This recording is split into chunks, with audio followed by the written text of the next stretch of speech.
Here we are, playing the isms, cataclysm great.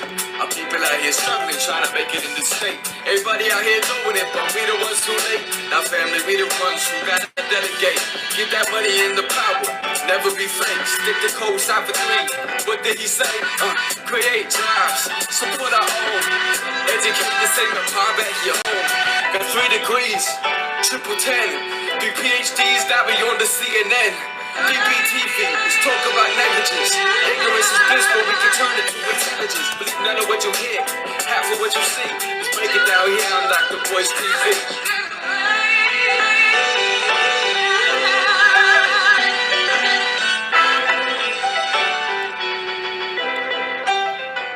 Hey, what's going on, black people? What's happening? I hope you guys are having a good day. I'm Dr. Boyce Watkins, and welcome to drboycetv.com, the home for intelligent black people. If you're not black and intelligent, you may want to get out because this is not the place for you. We keep it 100% honest all the time, and we talk about everything that's happening in the black community worldwide. And we give you an honest perspective that you're not going to capture in mainstream media. But also, most importantly, we believe in building our community and being smarter, stronger, more capable people. And we believe in the infinite power of black people. So if you love your people, shout it out in the chat. Let me know that you are feeling black power today. In fact, right now, if you could, do me a favor, hit the thumbs up button. If you're watching online, hit the thumbs up button, hit the share button, hit the notification button. Do all those 3 things at the count of 3, and then type black power in the chat to let me know that you did it. So on the count of 3, thumbs up, subscribe, notification bell, type black power in the chat. 1, 2, 3. Thumbs up, thumbs up, thumbs up. Please hit the thumbs up button. Type black power in the chat. We got a real interesting set of topics today that we're going to dig into and go deep on. And so also, please shout out your city that you're coming in from. Let me know what city you're coming in from. I'd like to see where you guys are coming in from all over the world. I saw Ghana a little bit earlier, Accra, Ghana. I'm actually going to Ghana on December 6th with billionaire Mike Roberts and a delegation of black businessmen, including my son. I'm going to take him with me, and we're going to go and explore business opportunities in Ghana to basically see what can be done there that can help expand black wealth. We believe in creating our own reparations. We ain't waiting for nobody to do nothing for us. We do it on our own. We can get it done. So let me see here. I see Atlanta. I'm actually thinking about going to Atlanta in a couple weeks for something. I'll let you guys know if I go there. Minot, North Dakota. You're probably the only black person within a 100-mile radius of where you live, Evan, so I feel sorry for you. San Antonio, Texas. F. Smitty. Zeke Bear from Memphis. I see Alan from Charleston, South Carolina. Charleston's interesting because they were talking earlier about this guy, Buttigieg. I don't know, whatever, he's running for president. And apparently they said literally this guy is like winning. He's like leading the polls in like Iowa. And they looked at South Carolina and they said literally this dude has like 0% of the black vote in South Carolina. I said 0%. That's got to be a typo. And then they said it. They said 0%. I'm like, wow, that's pretty terrible. But anyway, he ain't getting my vote. But then again, y'all know where I stand. I don't believe until they deliver something that's righteous and relevant for black people, I'm not voting for either one of these parties. I'm not voting for Trump. I'm not voting for the Democrats. I'm not voting for any of these people. You're not going to get my vote if you neglect my community. I don't rock like that. I saw Faye Bishop in the chat. How you doing, Faye? Good to see you, sister. Las Vegas, Nashville, Pittsburgh, Detroit. Gotta love Detroit. Charlotte, Philly. Let's see here. Michigan, Winston-Salem, North Carolina. And I see Oklahoma in the house and Bridgeport, Connecticut. All right, so let's jump into this conversation. Please hit the thumbs up button. If you haven't done it, please hit that thumbs up button right now. Make sure you do that. And also don't forget, if you have a black-owned business, we're collecting a database of black-owned businesses because one of our core values, our 3 core values, is a black core of 3. We believe black people can educate our own children, create our own jobs, and support black businesses. And so what I do is I tell you guys what we're doing in order to do that, right? Educating our own children. I had a meeting yesterday with Marcus Klein, who runs Freedom Home Academy International, and he told me about what his budget is, and I said, I'm going to do everything I can with our foundation Alicia and I are creating after the wedding, the Dr. Boyce and Alicia Watkins Foundation, to get as much support as we can for your school, because we've got great black schools out here that are better than the public schools. We just need to support them. They just don't get funded. So we got to fund that shit. We have to do it ourselves. We must learn to do things for ourselves instead of waiting for other people to do it. So please just type do for self. Let me know that you get what I'm saying. Do for self. You got to do for yourself. But then the other thing, creating jobs. I told you guys about the expansion of Boyce Watkins Films. We're looking to employ lots of directors and writers and producers and actors and things like that to keep making more black movies, because we need a black Hollywood so that the other Hollywood doesn't keep distorting our image with garbage that they're putting out about slave movies and you playing butlers and maids and all that stuff. Lastly, supporting black businesses. We're building the Black Business List, which is a database that's going to be nationwide and global as well. We can go global with this. We're going to list all the black businesses that we can find. So we're looking for every black business that you know of that you want to put in there. It ain't got to be your business. If you know the business, you find the address and the information, put it in the database. You can go to theblackbusinesslist.com, T-H-E, that's theblackbusinesslist.com. So we're building, we're creating, we're not talking, just talking is important, but talking is not all we're doing. We're actually getting things done. So anyway, let me go into the topic. Today I'm actually talking about Syracuse University. And Syracuse is a unique, special kind of conversation for me. How many of you know, give me a yes or no if you know that I was actually a professor at Syracuse University for 13 years. Give me a yes or no in the chat if you know that I was a professor at Syracuse University for 13 years. I mentioned it a few times, and the reason I mention it, I know some people are like, man, this Negro always bragging. He always trying to tell everybody what he about his credentials. Well, I do that, number one, because number one, I'm proud as fuck to be a black man who's got credentials. I'm proud as hell that my daddy raised me to be a real man who wants to be educated and wants to do his best and knows how to work hard, right? So I'm proud of that shit. I'm not going to how that, I mean, seriously, think about this. Think about this. You got rappers all over the place bragging about how fucking ignorant they are, right? You got Negroes on the radio bragging about how many women they having sex with and babies they making that they ain't taking care of, right? You got guys out here bragging about how much money they're giving away to white people. Well, I say that educated black people should brag about how smart we are, how brilliant we are, how hard we work. Seriously, if you have accomplished something special in your life, if you are special, it ain't just got to be education. You ain't got to be educated to be in here. You just got to be intelligent. Those are two different things. Education and knowledge are two different things. Formal education is one thing. That's what white people give you. But actually extensive knowledge about your community and your culture is another thing. If you are a smart, educated black person, throw your hands up, say something in the chat, say me, say I am, I am black and proud. Whatever you want to say, shout yourself out and be proud of that. Be gangster with your shit. Don't sit around quietly saying, well, I don't want to be too smart because I won't fit in with the Negroes because, black people are supposed to be stupid, right? I went through that. I swear to God, I went through this. There was a radio station in Chicago, WGCI, biggest radio station in Chicago. I went on this motherfucker. Let me tell you what happened. There were great hosts. The hosts were great. But there was a guy, I was going to say a Negro, but there was a guy who was the one of the co-hosts. And all these shows, they always have a comedian because they think black people, the reason we don't solve our problems is because they think we always want to laugh. You always got to throw a comedian. A Negro's always telling jokes. Everything ain't a joke. Sometimes you got to be serious. So I remember that we were talking and I was in there having fun with him. We were just vibing. It's kind of like the Breakfast Club. I've been on the Breakfast Club a few times. And so we were just sitting there talking. And then I think I said something about the brain. And I said, yeah, well, what happens when you absorb too much media is the prefrontal cortex in your brain, the part that's responsible for logical thinking, starts to kind of melt and turn to mush. So your critical thinking skill actually drops when you're consuming too much television. And he heard me say prefrontal cortex. And he's like, whoa, Doc, you're talking over people's heads. You're using them long words, Doc. You can't speak English, Doc, speak English. And I'm like, motherfucker, that is English. That is English. Seriously, what am I supposed to say? Speak Ebonics? Like, is that literally the only language that we are supposed to know? Is there something wrong? Like, should I be ashamed? Should I go into hiding because I'm trying to actually elevate the thinking of my people? See, that's our problem. That's why we only play checkers when everybody else is playing chess, because we believe in embracing ignorance and one-dimensional thinking. That needs to change if you're ever going to win. If you ever want to get ahead as a people, you must elevate your smartest people instead of doing what you let white folks do to you now, which is elevating your dumbest. Think about this. Think about this. God forbid. No, God bless her. But Cardi B, she ain't Malcolm X and Martin Luther King, right? Cardi B is not, she ain't Frances Cress Welsing. She's probably the opposite.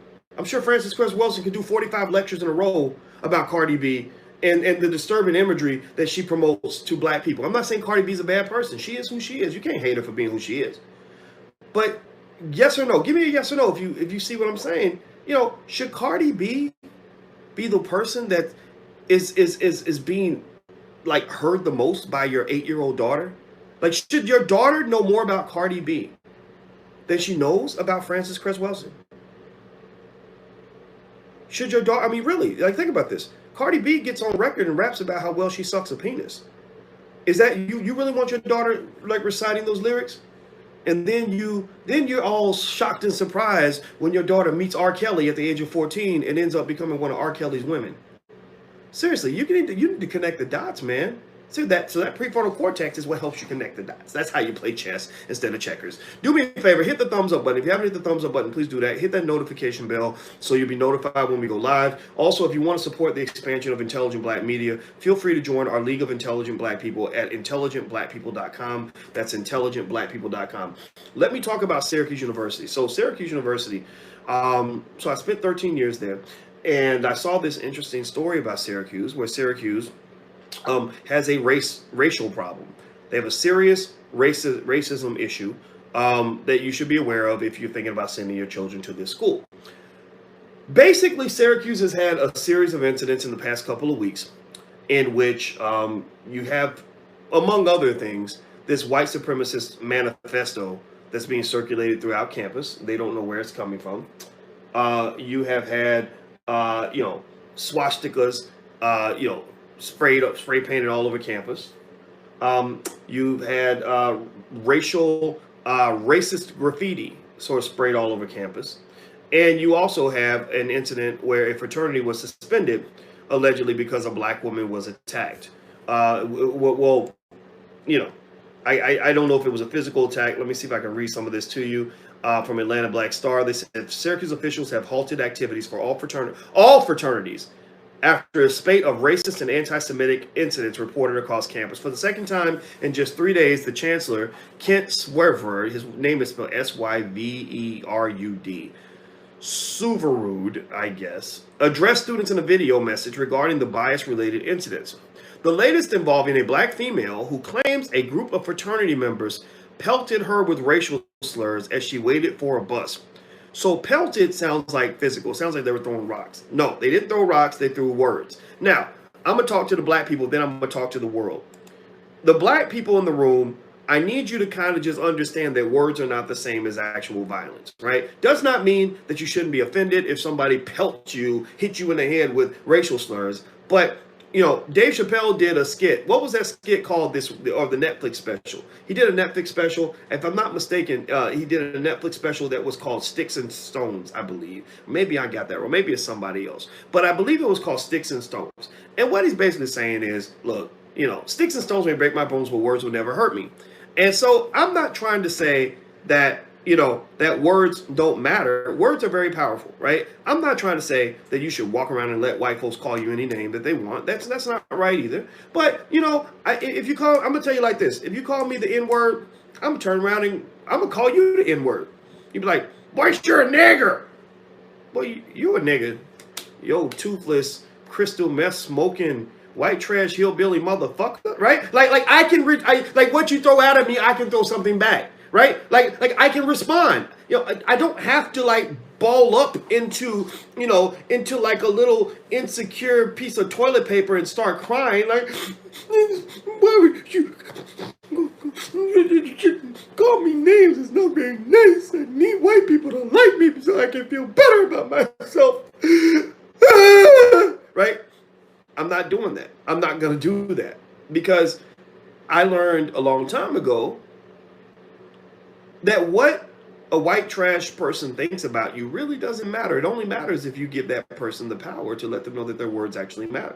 And what happens in a lot of cases, the reason that you see these little swastika incidents or these N-word incidents or some kid putting a noose up on campus and causing a whole national controversy is because, sometimes throwing out the racial slur or the racist graffiti is the way, an ignorant, powerless piece of shit, racist son of a bitch decides to get attention, right? He has no power in the world, right? His wife don't love him no more.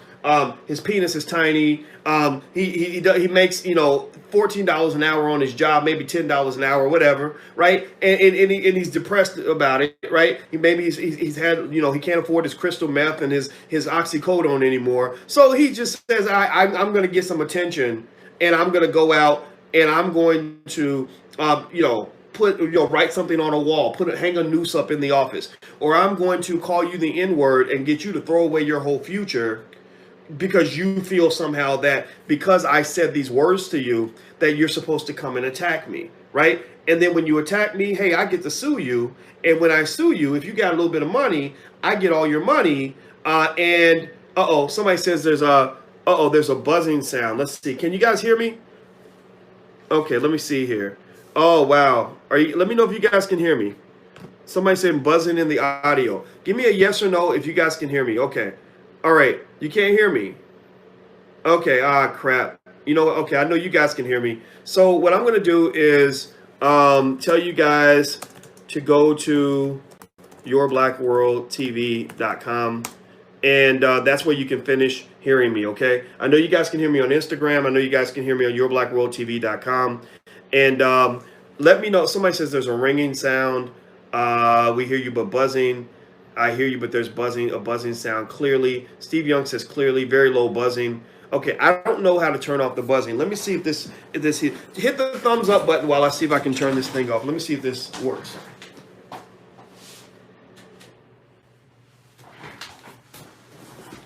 All right. So, are you guys able to hear me at all? Am I coming through okay at all? What are you guys hearing? Okay, I hear check your mic, says Queen Leak. Man, this sucks. Okay, you know what? Go to yourblackworldtv.com is where I'll finish, okay? So I'm sending you this note right now. So go to yourblackworldtv.com and we can figure out what's going on with that, okay, guys? So not yourblackworld.com, Duel. It's yourblackworldtv.com.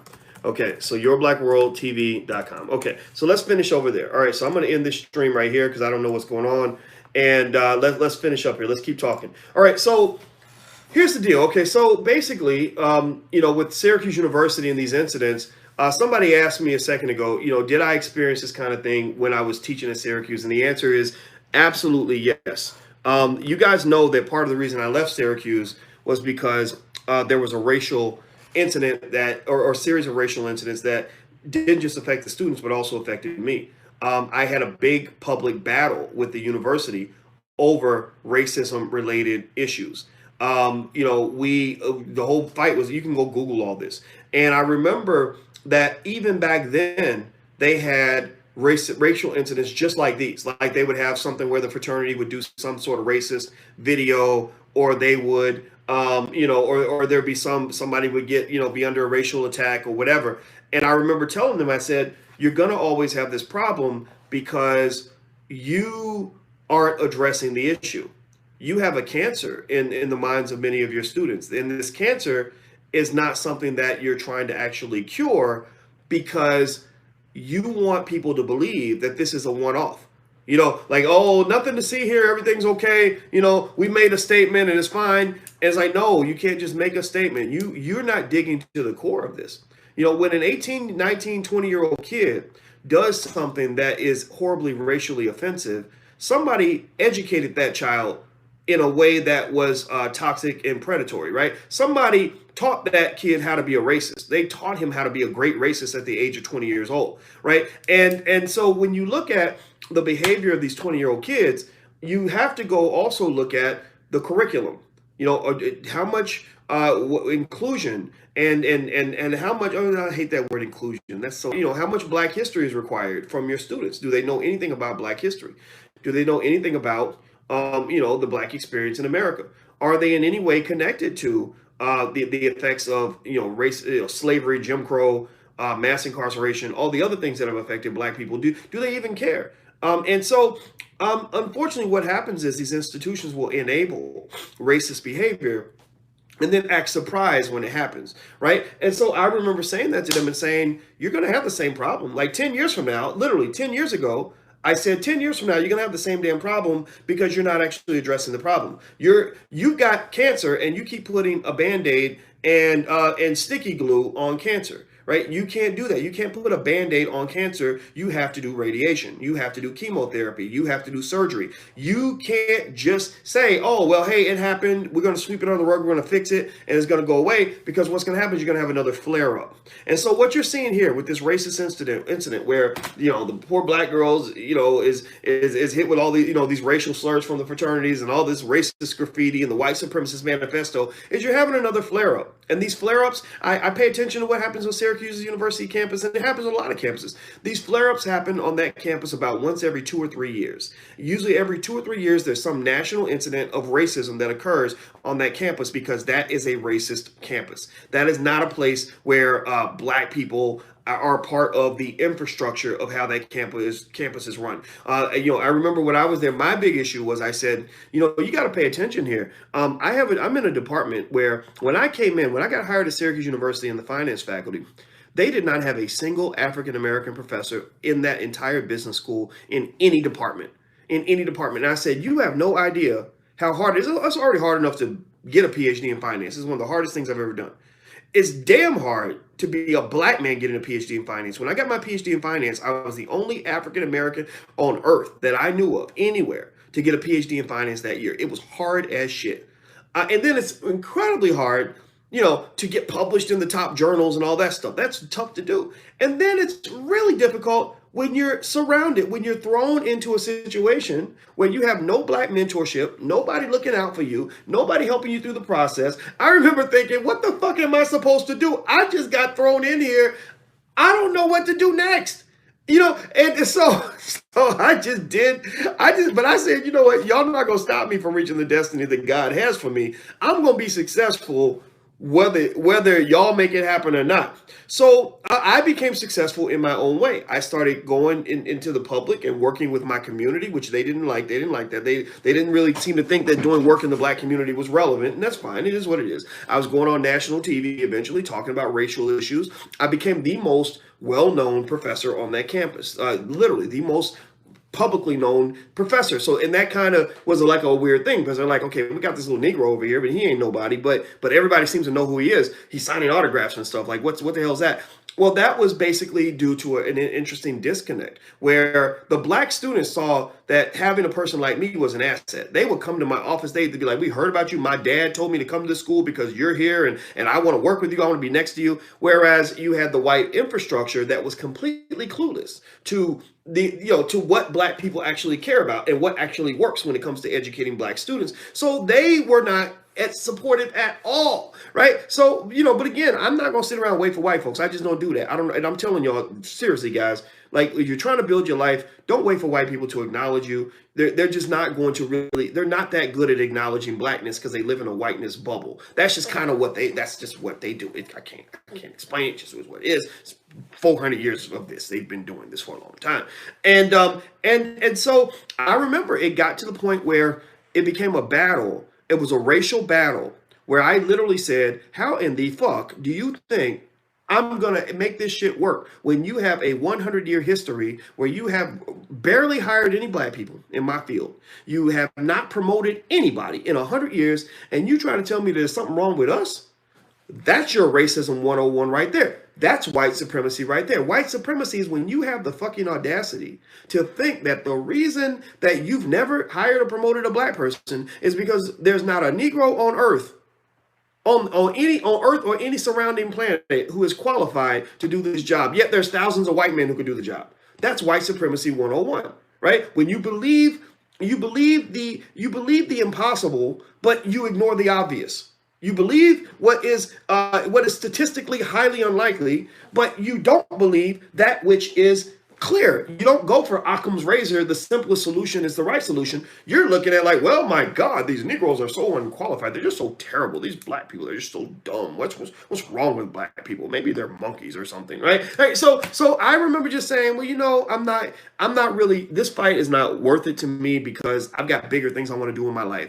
And I did. I went on and I now make 10 times more than I made as a professor there. I'm doing much better. I go around the world. I'm very happy. My life is 100 times better because I left. But I remember feeling kind of bad because I remember thinking, wow, you guys don't even know what you have. Like you don't even, your racism has made you so stupid that you don't even realize how much I can actually help you. You don't even realize how much value you can add by having a world famous black professor on your campus. You just need to leave me the fuck alone and let me be black. Let me be black. Let me live. Like Beyonce said, let me live. Like just let me, y'all ain't even got to give me a raise. I can go make money. I was making 3 times more money off campus than I was making on campus. So I was like, I don't need a raise. I don't need a promotion because I'm not a black man who looks to white people to acknowledge and validate me. I was just like, just leave me alone. Let me do this damn thing. And you can sit back and take all the credit. But racism makes you stupid. Racism causes you to miss opportunities. Racism causes you to run what is an overpriced and inferior institution, which is what Syracuse unfortunately has become. Syracuse University, another thing about Syracuse that really bothered me, and I spoke on this a lot, is that they probably produce as many alcoholics as they produce college graduates. Literally, they probably produce as many alcoholics as college graduates. And I'm telling you, go look it up. We had a student that literally wrote a New York Times bestseller book called, I think it was called Wasted or something, where literally she would write stories about how she got drunk 4 days a week, every week, and would vomit so much that the green shit, the lining of her stomach would start coming out because she was vomiting so much. And I was like, college is not supposed to be a place where you're getting drunk so you can go out and vomit your stomach out and possibly get raped. Like, parents aren't sending their kids to college for this. They're sending their kids to college to learn. But, you know, there's certain things about, you know, academic culture that I think are going to lead to the downfall of many private universities. The fact that they're overpriced. A lot of my former black students, I remember how much debt they were in. They go there and they say, oh, I thought I was going to come here and these great things are going to happen. And now I just got $150,000 in debt and I'm kind of pissed. And I would say, yeah, you should be pissed because now you're financially disabled. Like you now have like almost like the financial equivalent of an STD because now you're going to go through life finding out how difficult it is to get home loans and start businesses or to build credit with $150,000 in debt on your books that or on your credit report that doesn't even convert into an asset that generates actual income, right? It'd be different if you had $150,000 in debt because you built $1 million business. It's another thing when you have $150,000 in debt and you're working at fucking Cheesecake Factory. Seriously. Like so I'm not here to sit here and just bash Syracuse University. Everything I said is true. Everything is there. It's documented. It's out there. Go Google it. It's an interesting story. And, you know, but I will say that smart black people will figure out their own creative way to get the education that they need. The black people who are set up for becoming victims of basically a predatory capitalist racist system are the ones who simply do what white people tell them to do. When you follow the predefined plan for you, you're going to end up in a ditch because every predefined plan for black people pretty much is designed to put you either in a ditch or close to it or make you feel like you're in a ditch, right? So anyway, that's my theory on this. I don't think the racism is going to go away. My prediction is Syracuse University is going to have another flare up in about, you know, a couple years. You'll see them back in the national media because some incident just like this is going to occur with the new students that come in who are in high school right now because they're trained to become expert racists and nothing's going to change. And so so that's my theory on what's happening here. And that's what I'm seeing when I see these stories with these racial incidents on this campus. It's kind of a mess, but hey, you know, shit, that ain't my problem no more. All right. So anyway, do me a favor, guys. Hit the thumbs up button, hit the share button, hit the subscribe button. What's up to everybody on Instagram? My Instagram is The Real Boyce Watkins. So if you want to keep it real, go to The Real Boyce Watkins. We keep it real. We keep it black. We keep it intelligent. Also, if you want to help us grow, we're trying to grow this platform. So feel free to go to intelligentblackpeople.com. That's intelligentblackpeople.com. If we have you as a patron, that helps us. And it also helps you because we give you access to free, you know, private seminars and discounts and special offers and all kinds of stuff. So it's not a donation. It's actually a trade. And we're asking you to help us build